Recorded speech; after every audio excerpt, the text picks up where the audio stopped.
Cristão, seja um belo retrato de um santo para o mundo. Parte 03, dia 12 de novembro de 2024. Com os pés descalços, eles podiam ficar em pé com segurança e escalar prontamente onde os pés encaixados à nossa maneira nunca os levariam. Muitos orientais têm um poder de agarrar em seus pés que parecem ter perdido por falta de uso.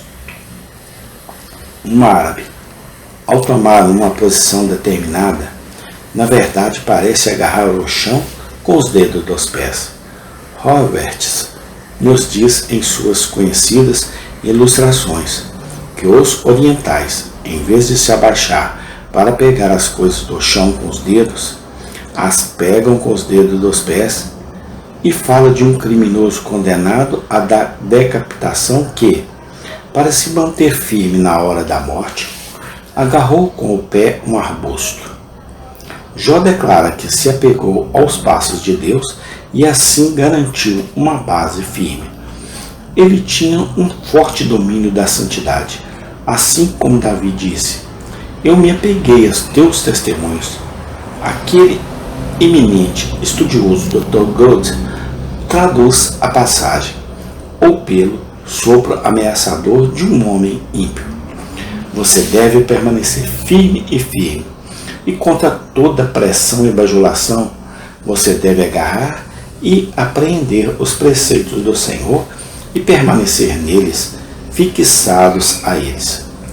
Standfast, um dos melhores soldados do exército do príncipe Emanuel, é um dos mais aptos a ser confiado com as cores de seu regimento.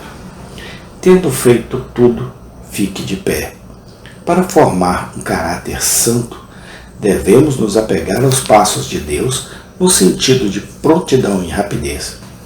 Aqui, novamente, devo levá-lo ao Oriente para obter a ilustração. Eles dizem de um homem que imita de perto o seu professor religioso. Seus pés seguraram os passos de seu mestre, significando que ele segue tão perto de seu professor que parece segurar seus calcanhares. Isso é uma coisa abençoada. De fato, quando a graça nos permite seguir nosso Senhor de perto, lá está o pé dele, e logo atrás dele está o nosso. E lá novamente ele dá outro passo, e nós plantamos nossos pés onde ele plantou os dele. Um lema muito bonito está pendurado em nossa sala de aula infantil no orfanato. O que Jesus faria?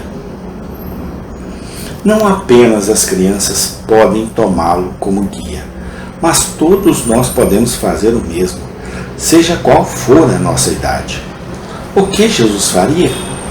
Se você deseja saber o que deve fazer sob quaisquer circunstâncias, imagine Jesus nessa posição e então pense: o que Jesus faria? Pois o que Jesus faria, isso devo fazer. Ao seguir Jesus, estamos seguindo a Deus, pois em Cristo Jesus o brilho da glória do Pai é melhor visto. Nosso exemplo e nosso Senhor e Mestre, Jesus, o Filho de Deus. E, portanto, esta pergunta é apenas um feixe de nossa estrela guia. Pergunte em todos os casos: o que Jesus faria? Isso desata o nó de todas as dificuldades morais da maneira mais prática, e o faz de maneira tão simples que não é nada demais. Sagacidade ou sabedoria serão necessárias. Que o Espírito Santo de Deus nos ajude a copiar a linha que Jesus escreveu, assim como os estudiosos imitam seu mestre de escrita em cada traço, linha, marca e ponto. Quando viermos a morrer e temos que olhar para trás em nossas vidas, será uma bênção ter seguido o Senhor plenamente. Eles são felizes que seguem o Cordeiro aonde quer que ele vá. Bem-aventurado na vida é na morte de quem se pode dizer: como ele foi, assim também o foram neste mundo. embora incompreendidos e deturpados. Eles eram imitadores honestos de seu Senhor. Um cristão tão sincero pode dizer: Ele conhece o caminho que eu sigo. Ele me provou e saí como ouro. Meu pé segurou seus passos. Muitas tristezas você evitará se se mantiver próximo ao calcanhar de seu mestre. Você sabe o que aconteceu com Pedro, seguindo de longe? Experimente o que resultará de uma caminhada íntima com Jesus. Permaneçam nele e deixem que suas palavras permaneçam em vocês. Assim vocês serão seus discípulos. Você não ouça? Confie em suas obras. Não vai pensar em fazê-lo. Mas você vai bendizer a Deus que 3 coisas. Então, obtemos na primeira frase uma exatidão de obediência, uma tenacidade de domínio sobre o que é bom e uma prontidão em se esforçar para manter contato com Deus e segui-lo em todos os aspectos. Que essas coisas estejam em nós e abundam.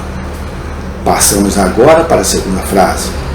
Receio que você diga: poupe-nos, pois até a primeira sentença ainda não alcançamos. Trabalhe depois disso, amado, esquecendo-se das coisas que para trás ficam, exceto para chorar por elas. Prossiga para o que está adiante. Que Deus lhe dê aqueles pés sensíveis e ávidos que tentamos descrever. Pés que se apegam ao caminho do Senhor e que você mantenha esse apego por toda a vida. Pois bem-aventurados os imaculados no caminho que andam na lei do Senhor. A próxima frase é assim: seu caminho eu guardei. Isto é, Jó havia aderido ao caminho de Deus como regra de sua vida. Quando ele soube que tal e tal coisa era a mente de Deus, ou por sua consciência dizendo-lhe que estava certo,